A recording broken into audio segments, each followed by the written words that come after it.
أعوذ بالله من الشيطان الرجيم. بسم الله الرحمن الرحيم. الحمد لله رب العالمين، والصلاة والسلام على سيد المرسلين وخاتم النبيين ورحمة الله للعالمين سيدنا محمد وعلى آله وصحبه حق قدره مقداره العظيم. أما بعد.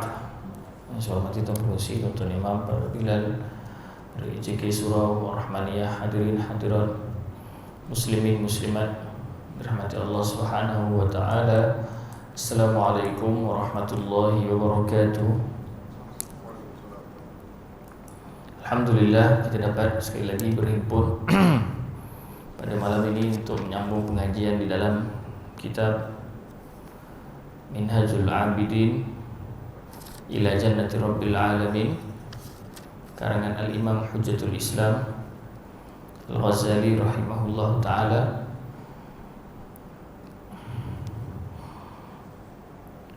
Kita masih lagi di dalam perbahasan mengenai Al-Awarid ataupun perkara-perkara yang menyekat ataupun perkara-perkara yang mengganggu para abidin, para ahli-ahli ibadah untuk melengkapkan ataupun menyempurnakan perjalanannya di dalam jalan ibadah menuju Allah Subhanahu wa taala. Ya, kita pergi sekali lagi secara umum, ya, apabila kita bicarakan mengenai al-awarid ataupun gangguan-gangguan, istilah bahasa Inggerisnya distraction, perkara-perkara yang boleh mengganggu kita, ya, di dalam bahagian Aqabah ini ataupun stesen ini, dia ada 4. Yang pertama rezeki, yang kedua kebahayaan, yang ketiga qada ataupun kita katakan yang ketiga adalah takdir Tuhan, dan yang keempat adalah musibah. Ya, keempat-empat perkara ini dia akan mengganggu kita punya fokus kita, dia akan mengganggu kita punya tawajuh kita, mengganggu kita punya kesungguhan, ya, kerana benda itu mendatang. Jadi kita di dalam bahagian yang pertama, itu rezeki. Ya, kalau kita pergi secara sekali lalu, rezeki diubati dengan tawakal, dirawat dengan tawakal. Kemudian kebahayaan, perkara-perkara yang tidak diketahui, ya, benda-benda ini bukan musibah lagi, dia benda-benda yang kita tak tahu dia akan berlaku macam mana, itu dirawat dengan penyerahan, tafwid, serah kepada Allah SWT. Kemudian qada, takdir, perkara-perkara yang di luar kita punya perkiraan tiba-tiba berlaku, ya, takdir-takdir susunan Allah SWT ini dirawat dengan redha. Dan juga musibah dan keperitan dan kesusahan dirawat dengan sabar, ya. Jadi itu 4 benda yang kita akan bincangkan. Tapi kita masih lagi dalam bahagian yang pertama mengenai tawakal, ya. Bagaimana kita juga sudah menyatakan tawakal sebelum ini, ya. Adakah dengan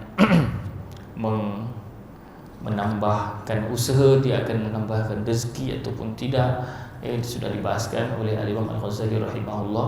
Ya, kita dituntut untuk menambahkan amal, tapi tidak pun disuruh untuk menambahkan duit. Tidak disuruh, maksudnya bukan tak boleh, dia boleh, tapi syariat tidak suruh. Maknanya tidak sampai ada kewajipan daripada nas syarak itu sendiri. Jadi dia tidak jadi wajib, ya, secara asasnya. Jadi kemudian kita juga sudah menyatakan sebelum ini, ya, mengenai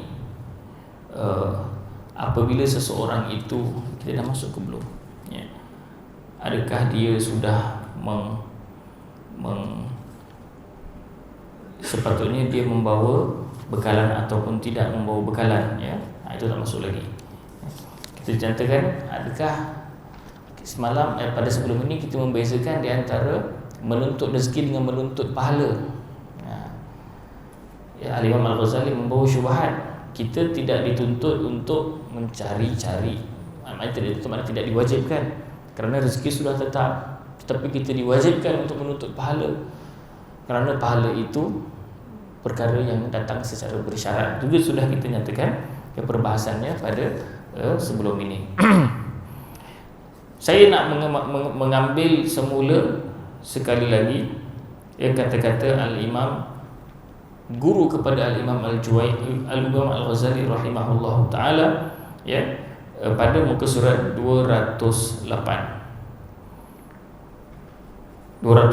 dalam bahagian yakin dengan Allah Subhanahu wa taala, beliau menyatakan, telah kami dengar daripada Imam Abdul Ma'ali, yakni Al-Imam Al-Juwaini, Imam Al-Haramain Al-Juwaini, guru kepada Al-Ghazali sendiri, beliau berkata, barang siapa yang berlaku kepada Allah, yakni barang siapa yang berinteraksi, berkomunikasi dengan Allah Subhanahu wa taala menurut adat kebiasaan manusia, nescaya Allah akan melakukan perkaranya seperti mana kebiasaan manusia, di dalam mencukupkan kecukupannya.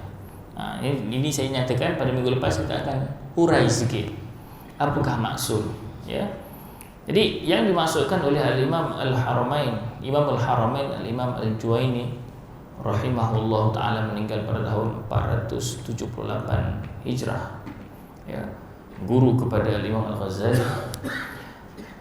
Dia adalah suatu ungkapan lain bagi hadis Nabi, hadis Qudsi yang menyatakan, ana inda dhanni abdi bi, aku di sisi sangkaan hambaku kepadaku,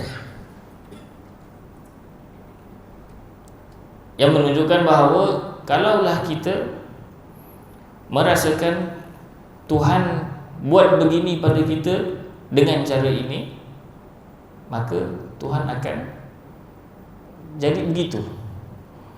Kalau kita kata Tuhan tidak akan mencukupkan rezeki aku melainkan dengan aku bekerja, maka dengan bekerjalah Tuhan akan cukupkan rezeki. Kalaulah berbeza pula, Tuhan akan cukupkan rezeki aku dengan apa adanya, aku bekerja, aku tidak bekerja, akan cukup. Demikianlah juga Tuhan akan cukupkan dengan begitu. Sebab itu di sini beliau menyatakan, sesiapa yang bermuamalah dengan Allah Subhanahu wa taala mengikut kebiasaan manusia, maka macam manusia biasa, dia akan diinteraksi begitu. Tetapi sesiapa yang bermuamalah dengan Allah Subhanahu wa taala seperti manusia-manusia yang terpilih, para anbiya, para salihin, para aulia, para wali-wali Allah Subhanahu wa taala, orang-orang yang keyakinan yang tinggi dengan Allah Subhanahu wa taala, maka Allah akan beri macam itu. Sebab itu orang kata nak dapat keistimewaan macam Sayyidatina Maryam alaihassalam, yang boleh mendapat makanan di luar musim, siapa yang bagi tak tahu, boleh dapat macam tu, tapi kena yakin macam Maryam, yakin macam Sayyidatina Maryam, baru boleh dapat. Nak dapat keistimewaan seperti pengikut-pengikut Nabi Isa, pada akhir zaman, yang mana makan dan minumnya adalah zikir, tak ada makanan tapi kenyang dengan zikir, boleh. Tapi yakin macam tu. Dia bukan seperti orang biasa.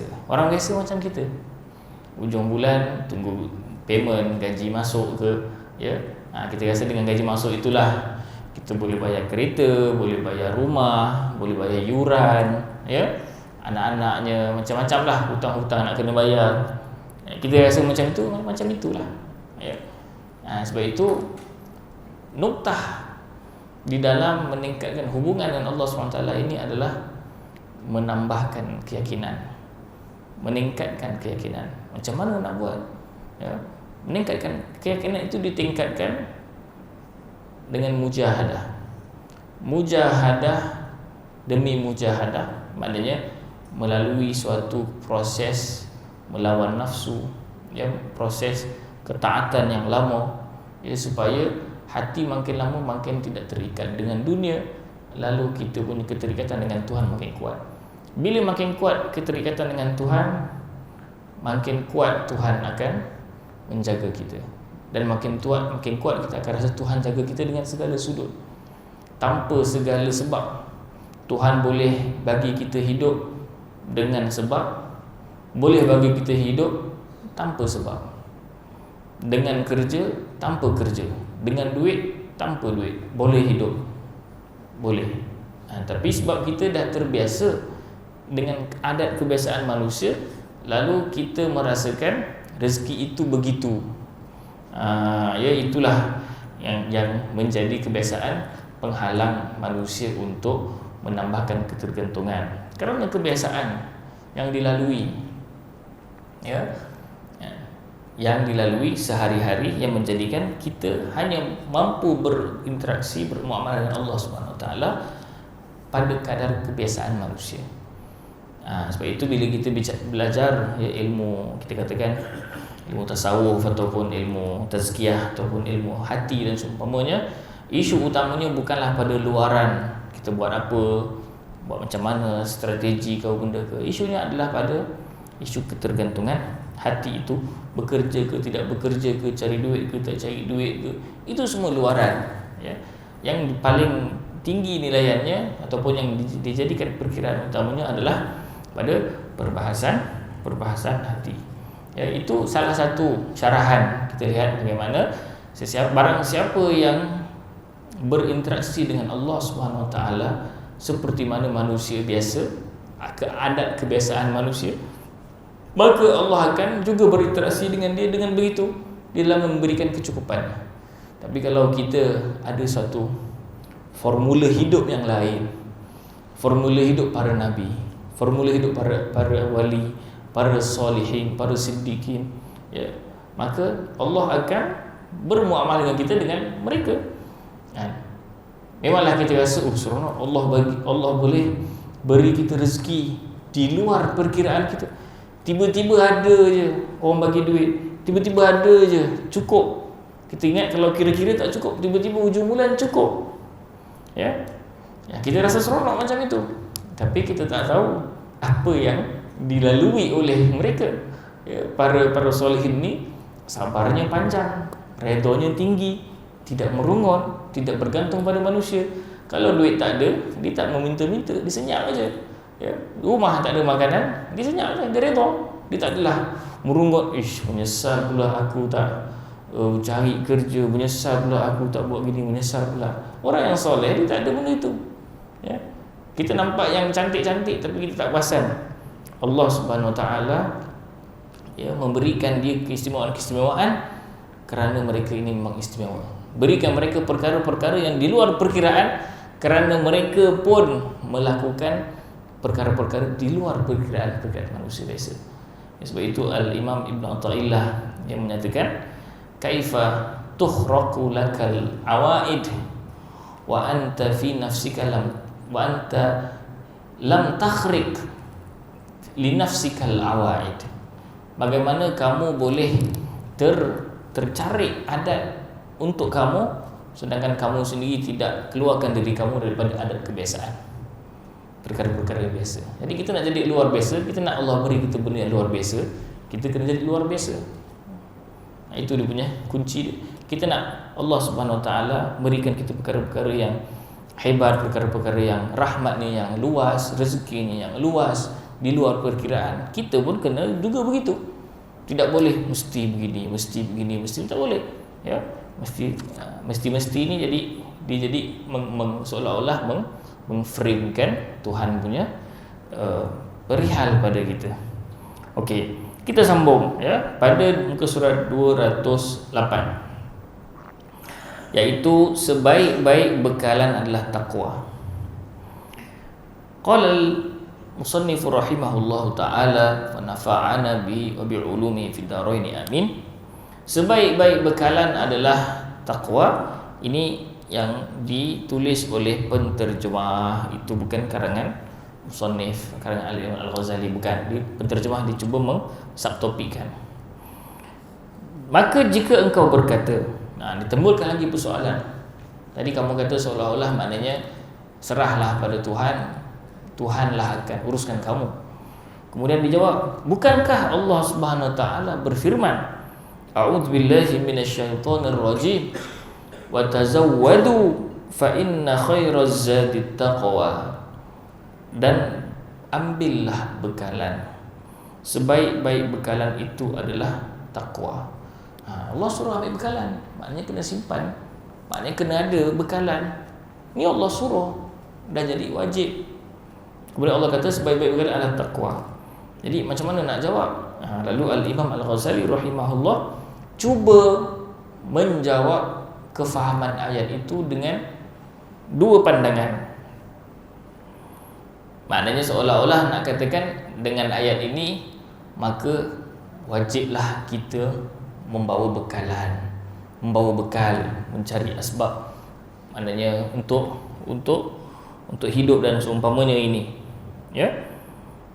Maka ada dua pendapat. Yang dimaksudkan yang pertama, sesungguhnya yang dimaksudkan sebaik-baik bekalan itu adalah bekalan akhirat. Dan kerana itulah Allah SWT berfirman, khairaz zadi at-taqwa. Sebaik-baik bekalan itu adalah takwa itu sendiri. Dan ia tidak berfirman sebaik-baik bekalan itu adalah hutamud dunya wa asbabuha. Tidaklah pula Allah Subhanahu wa taala berfirman sebaik-baik bekalan itu adalah mata benda dunia dan asbabnya. Jadi sebaik-baik bekalan Allah tak kata ambillah bekalan, sebaik-baik bekalan adalah dunia punya apa yang kamu cari. Tidak. Ya Allah sebut sebaik-baik bekalan itu adalah takwa itu sendiri. Maksudnya mereka itu, ya, kaum yang tidak mengambil bekal mereka di dalam safar haji bagi diri mereka sebab bertawakal kepada tadi tu yang pertama, yang dimasukkan bekalan adalah bekalan akhirat. Yang kedua, kenapa Allah suruh mengambil bekalan? Kerana ayat ini konteksnya adalah ayat untuk orang pergi haji.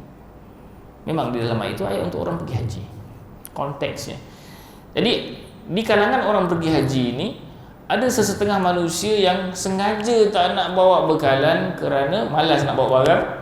Jadi dia minta orang lain, minta manusia, minta orang ni sikit, orang ni sikit, minta air sikit, minta makanan sikit. Kan ramai orang, ya. Jadi semua mestilah makanannya ada yang lebih. Minta sikit, minta sikit, minta sikit, cukup. Minta sikit, minta sikit, minta sikit, cukup. Jadi perkara itu adalah satu bentuk yang tidak mulia kerana meminta-minta. Sebab itu Al-Ghazali menyatakan mereka itu adalah yang dimaksudkan untuk mengambil bekalan itu adalah manusia yang tak bawa bekal untuk pergi haji kerana mereka bertawakal kepada manusia. Ini masalah. Dan bersungguh-sungguh meminta dan menyusahkan orang, ya, menyakiti manusia lain, minta sini, minta sini, minta sini ketika haji. Jadi Allah Subhanahu wa taala menyuruh mereka untuk mengambil bekalan supaya sebagai bentuk peringatan bahawa mengambil bekal daripada harta kamu sendiri lebih baik daripada mengambil harta manusia dan bertawakal kepada mereka. Jadi tujuan Allah SWT suruh bekal dalam haji itu pun bukannya kerana dia kena ambil bekal, supaya dia tak susahkan orang. Itu aja. Ya, kerana mereka ini bertawakal kepada manusia. Kalaulah mereka memang bertawakal kepada Allah Subhanahu Wa Taala, mereka tidak akan minta-minta. Ya, Tuhan akan datangkan, Tuhan akan jadikan manusia bagi mereka makanan tanpa minta-minta. Ini biasa. Ya, bila ada minta-minta ni dah jadi problem. Maknanya dia sudah menjadi keterikatannya kepada bekalan-bekalan manusia. Maka terjawablah suatu persoalan tersebut.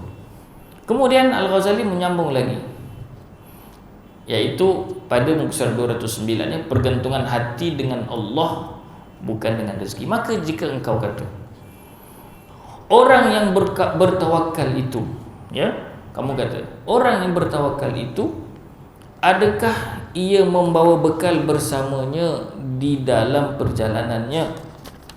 Dia bawa bekal ke? Patutnya ketika dia bermusafir, dia ni kena bawa bekal ke tidak? Kena cukup ke tidak? Setakat saya dengar, ada dengar juga orang yang pergi haji, yang pergi haji ke, pergi belajar ke. Ada setengah-setengah keadaan tu memang Allah uji dia. Duit kena curi, beg hilang, habis segala baju dia. Ya. Tapi selamat. Cukup. Boleh pergi haji, boleh balik, selamat. Tak ada berhutang, tak ada apa. Sama juga ada kawan saya cerita masa dia pergi belajar ke Mauritania, dia bawa satu beg je. Dia letak beg dekat masjid, lepas tu beg tu hilang. Dia kata beg tu lah segalanya, kecuali pasport dengan baju semua tak ada. Tapi dia kata aku duduk setahun juga boleh duduk setahun dekat Mauritania, boleh hidup. Dia belajar setahun. Jadi kat situ nak kata sebenarnya cukup, boleh. Ya, ada cara-cara. Jadi kat situ seolah-olah Allah SWT menyusun orang insan-insan yang tadi itu supaya penyerahannya bukan pada beg, bukan pada bekalannya, tapi pada susunan Tuhan itu sendiri. Maka dalam kisah ini orang itu bertanya, orang bertawakal itu adakah sepatutnya dia bawa bekal di dalam perjalanannya atau tidak? Jadi jawapan Imam Al-Ghazali sangat cerdik, sangat mendalam, ya. Beliau mengatakan, maka ketahuilah bahawasanya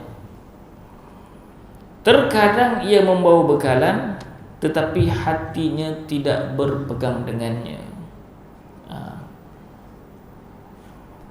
Ia rezekinya tidak dengannya dan padanya itu asas kehidupannya. Maknanya boleh jadi orang ini bawa, boleh jadi tak bawa. Dibawa ke, dia tak bawa ke, orang yang bertawakal hatinya tetap tergantung kepada Allah Subhanahu wa taala. Hanya sesungguhnya ia menggantungkan hatinya kepada dengan Allah Taala dan berpegang kepadanya semata-mata dan berkata bahawa rezeki itu sudah terbahagi, sudah selesai daripadanya. Ini sudah tertulis dalam Lauhul Mahfuz. Maknanya dia sendiri walaupun dia bawa ke, dia tak bawa ke, dia yakin semuanya itu daripada Allah. Kalaulah dia bawa rezeki pun, katakan dia bawa makanan banyak dan dia yakin semuanya daripada Allah SWT, tiba-tiba makanan tu basi, okey, macam mana basi? Bukanlah ini rezekinya, walaupun itu yang dibawa. Kalaulah dia tak bawa apa-apa, dia yakin ada juga rezeki. Orang datang bagi makanan ke, tiba-tiba Allah datangkan dengan apa cara sekalipun.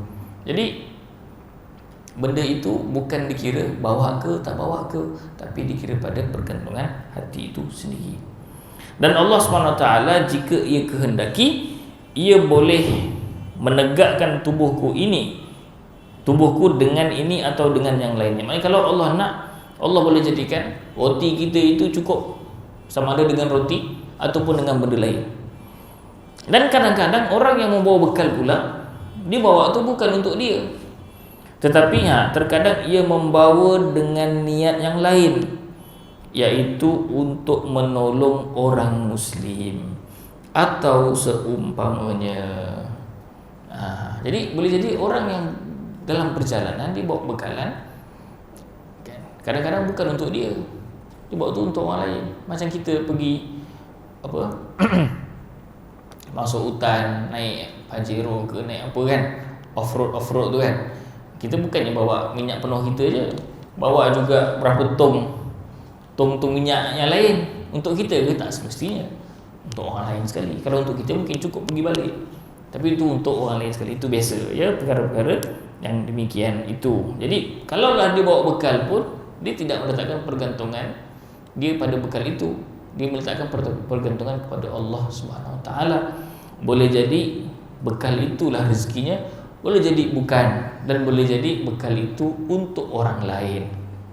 Jadi orang yang begini pula, dia menjadi bantuan Allah kepada hamba-hambanya. Dia pula memainkan peranan. Seperti mana Tuhan menyampaikan kepadaku rezeki di luar perkiraanku, aku cuba nak menjadi salah satu daripada ejen-ejen Tuhan untuk menyampaikan rezekinya pada orang lain. Ini satu sifat yang lain pula, ya.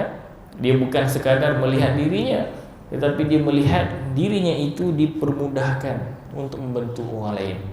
Dan itu yang sepatutnya, dan itu yang begitu Nabi SAW. Nabi SAW bersabda, innama anal qasim wallahu yu'ti. Sesungguhnya aku ini hanya membahagi-bahagikan. Yang beri itu Tuhan. Jadi Nabi SAW ada duit kat rumah dia, bagi. Ada berapa dinar, bagi. Ada makanan, bagi. Sebab itu rumah Nabi biasa tak ada makanan. Biasa sahaja kalau tak ada makanan itu biasa. Kerana apa yang ada, bagi. Sebab itu Allah boleh.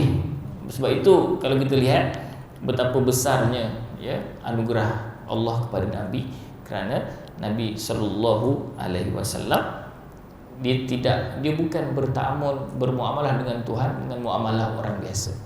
Jadi bermuamalah dengan Allah Subhanahu Wa Taala muamalah yang luar biasa sekali.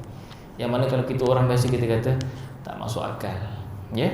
Untuk kita lah, kita tak masuk akal sebab kita tak biasa, ya. Tapi Nabi, para sahabat dan orang soleh, para awliya, benda itu biasa, ya. Benda itu biasa.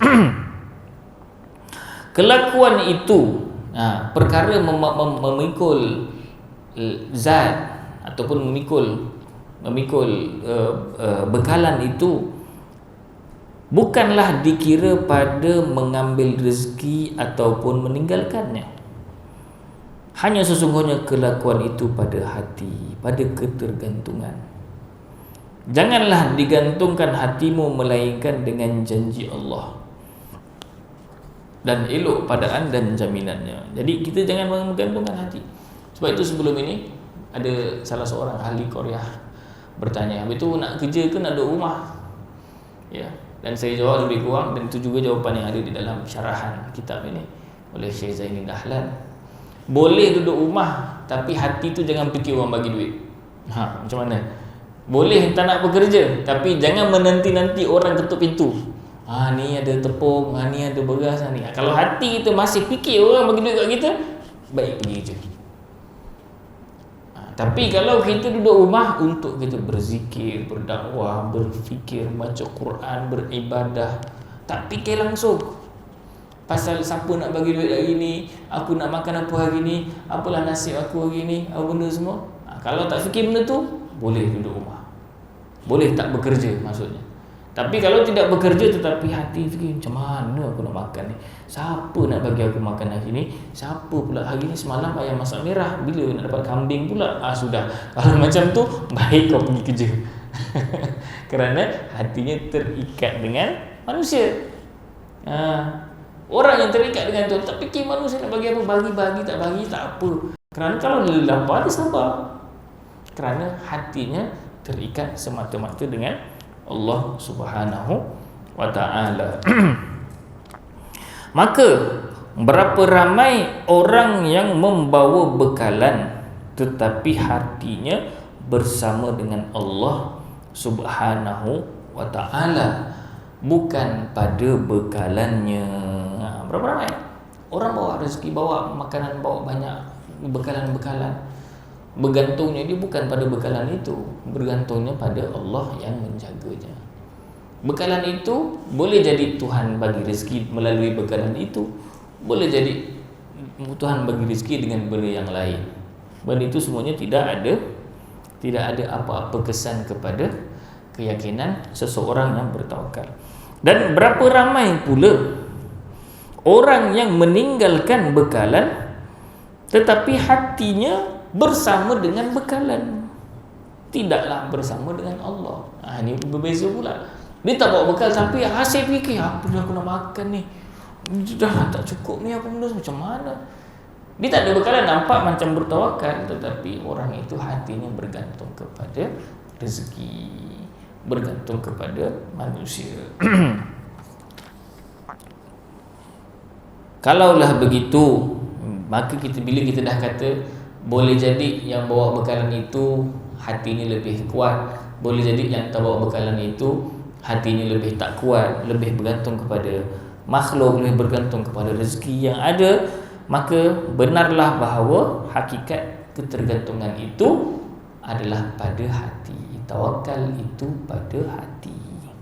Maka fahamilah usul ini, nescaya dipadakan belanjanya insya-Allah ta'ala. Maka maksudnya dicukupkan kecukupannya dengan izin Allah Subhanahu wa ta'ala. Kemudian Al-Ghazali sambung lagi. Kalaulah kita katakan, ya, Nabi SAW pernah membawa bekalan, dan demikian juga segala sahabat radhiyallahu anhum dan segala salafus soleh. Bukankah Nabi bawa bekal? Untanya, cukup makanan dan seumpamanya, susunya dan seumpamanya. Dan sahabat pun macam itu. Mereka pergi berperang, berapa banyak unta-unta yang dikorbankan, berapa banyak bawa bekalan nak pergi perang. Dah kalau bertawakal, tak payahlah bawa makanan, jalan je lah perang. Pandai-pandai lah macam mana Tuhan ni. Ya. Lalu dijawab, tidak mengapa, membawa bekalan itu bukanlah haram. Bahkan kalau kita lihat, Nabi SAW tidak melakukan sesuatu melainkan untuk dicontohi. Dan Nabi SAW melakukan sesuatu pasti boleh dilakukan. Sebab itu kalau Nabi SAW buat perkara yang akan memberatkan, Nabi akan stop, tak buat. Contoh ketika Ramadan, mula-mula solat tarawih berjemaah beberapa hari, tiba-tiba Nabi tak keluar. Sahabat tunggu, dah apa cerita? Malam ni tak ada tarawih ke? Nabi SAW mengatakan, aku takut jadi wajib pula, jadi aku tu tak perlu. Masing-masing solat. Ya. Sama dengan benda-benda yang lain. Ada perkara-perkara yang Nabi buat begitu nak menunjukkan boleh, nak menunjukkan disyariatkan, nak menunjukkan kudwah, contoh kepada kita. Kalaulah Nabi tunjuk kat kita semuanya yang paling tinggi sekali, maka manusia akan kata ini Nabi bolehlah. Ya. Jadi Nabi SAW berdoanya pun ada berbagai makam. Ada yang doa sekian, doa sekian, doa sekian. Ada juga doa yang hanya mengadu kepada Allah SWT. Ada doa yang minta syurga, ada doa diampunkan dosa, ada doa sekian-sekian. Jadi semuanya ini adalah kita katakan suatu makam-makam untuk ataupun kedudukan-kedudukan supaya manusia boleh ikut, supaya manusia boleh jadikan panduan. Supaya manusia boleh jadikan panduan. Sama ada juga begini, Nabi bawa bekalan supaya umat mengatakan bawa bekalan itu masyru', boleh dilakukan. Kalaulah Nabi pergi mana-mana tak bawa bekalan, itu mana haram ke aku nak buat ni? Tak bertawakal ke aku ni? Dia jadi membebankan, ya. Jadi Nabi SAW dijawab kepadanya, jika dilihat Nabi membawa bekalan, salafus salih, para sahabat radhiyallahu anhum ajma'in membawa bekalan, itu adalah nak menunjukkan ia boleh dilakukan, tidaklah dikatakan haram. Sesungguhnya yang haram itu adalah ketergantungan hati dengan bekalan dan meninggalkan tawakal kepada Allah Subhanahu wa ta'ala. Maka fahamilah yang sedemikian itu. Kemudian apakah pula sangkaanmu? Kepada orang yang jawab tadilah, orang yang kata Nabi pun bawa bekalan apa semua, ya. Al-Imam Al-Ghazali rahimahullah dibalas balik.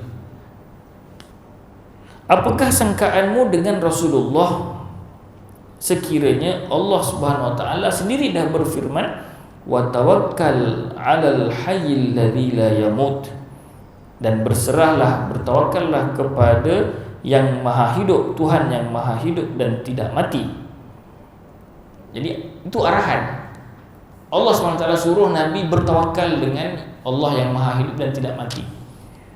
Adakah dengan Nabi membawa bekalan itu sudah dikira mengingkari arahan Tuhan? Kita, adakah kamu rasa begitu?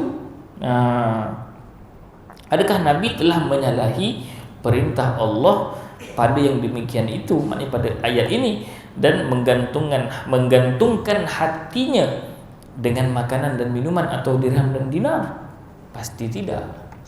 Maka itulah yang dimaksudkan membawa bekal tidak bertentangan dengan arahan Tuhan. Sebab itu Tuhan suruh bila bertawakal, maksudnya bertawakal pada hatinya, bertawakal kepada Allah, bukan bertawakal pada barang-barang yang dibawa, ya. Maka tidak sekali yang demikian itu, tidaklah Nabi mengingkari Tuhan, tidaklah Nabi bercanggah dengan arahan Tuhan, bahkan hatinya hanyalah bersama dengan Allah dan tawakalnya hanyalah bersama dengan Allah, maka sesungguhnya ia tidak berpaling kepada dunia dengan sekaliannya atau tidak juga menghulur tangan kepadanya, walaupun dan tiada menghulur tangannya kepada anak kunci perbendaharaan bumi sekaliannya. Nabi SAW pernah ditawarkan oleh Allah, oleh malaikat. Suatu hari yang saya bacakan, nak sendiri riwayatkan, suatu hari Jibril turun ke atas Nabi SAW, turun kepada Nabi SAW. Kemudian Jibril berkata, sesungguhnya Allah memberi salam kepadamu, dan Allah berkata kepadamu, wahai Muhammad, adakah engkau mahu aku jadikan bukit di Mekah ini, ya, daripada Abil Qubais dan seumpamanya, kan nama Jabal Abil Qubais di Mekah dan seumpamanya, bukit itu di sekeliling Mekah, nak tak aku tukarkan menjadi emas, dan ia menjadi bunyi bukit ini, dia menjadi bersamamu di mana-mana sahaja. Bukit jadi emas, tuan-tuan. Jalan ini semua jadi emas, nak tak? Segala pasir-pasir di depan rumah kita jadi emas, nak ke tidak? Tak sempat nak fikir lah. Mestilah nak, tuan-tuan. Mestilah nak, banyak kena cover installment rumah, benda semua. Ya, banyak. Tak sempat nak fikir, terus angkat tangan. Ya. Lalu Nabi SAW bila mendengar tawaran itu, Nabi SAW bersabda, wahai Jibril, sesungguhnya dunia ini adalah tempat bagi orang yang tidak ada tempat, dan juga dunia ini adalah harta bagi orang yang tidak ada harta. Apakah maksudnya? Dunia ini adalah tempat bagi orang yang tidak ada tempatnya di akhirat, dan dunia ini adalah harta bagi orang yang tidak ada hartanya di akhirat. Maka di sisi Nabi, jadilah emas ke, jadilah batu ke, jadilah apa ke, rezeki aku bukan di situ. Ya, itu tidak mengubah apa-apa. Ya.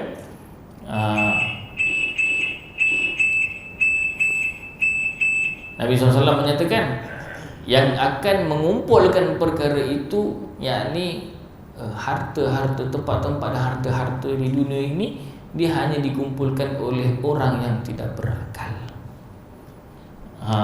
Lalu Jibril mengatakan, moga Allah menguatkan hatimu wahai Muhammad dengan kata-kata yang kuat, ya, biqauliz zabit, dengan kata-kata yang kuat. Masya Allah. Jadi kat situ kita lihat tawakal Nabi jauh sekali. Jadilah apa pun sama, baginya sama. Ada makanan, tak ada makanan. Satu hari Nabi balik rumah, tengok ada makanan ke wahai Aisyah? Tak ada makanan, maka aku puasa lah hari ni. Simple. Ya. Kalau kita ada makanan tak ke rumah, tak ada, panggil mamak dulu. Panggil Irfan. Marah bini pula sebab salah, kan? Lepas tu sebelum kita balik rumah, kita makan dulu. Jangan tanya apa yang dekat rumah. Kecuali kalau memang ada makanan lah, ya. Jadi kat situ kita lihat bagaimana Nabi SAW tingginya peringkat tawakalnya, dan tidak sekalipun walau ditawarkan nak menukar bukit menjadi emas, tidak dihiraukan, kerana redanya pada Allah Subhanahu Wa Taala punya rezeki. Wallahu a'lam bissawab. Jadi kita sambung insya-Allah taala pada perenggan ini. Aqulu qawli hadza wa astaghfirullahalazim li wa lakum. A'udzubillahi minasyaitonir rajim. Bismillahirrahmanirrahim. Allahumma ja'al jam'ana hadza jam'an marhuma, tafarraqna min ba'dihi tafarruqan ma'suma. Allahumma la taj'al fina wa la minna syaqiyyan wa la mahruma birahmatika ya arhamar rahimin. Allahumma inna 'abduka banu 'abdika banu imaik, nawasina biyadik madin fina hukmuka, 'adlun fina qada'uk. As'aluka Allahumma bi kulli ismin huwa lak sammaita bi nafsak أو أنزلته في كتابك وعلمته أحدا من خلقك استأثرت به في علم الغيب عندك أن تجعل القرآن العظيم ربيع قلوبنا ونور صدورنا وجلاء حزاننا ذهب همومنا وغمومنا اللهم ذكرنا منه ما نسينا وعلمنا منه ما جهلنا وارزقنا تلاوته آناء الليل وأطراف النهار واجعله لنا حجة يا رب العالمين وصلى الله على سيدنا محمد وعلى آله وصحبه أجمعين والحمد لله رب العالمين تقبل الله منكم.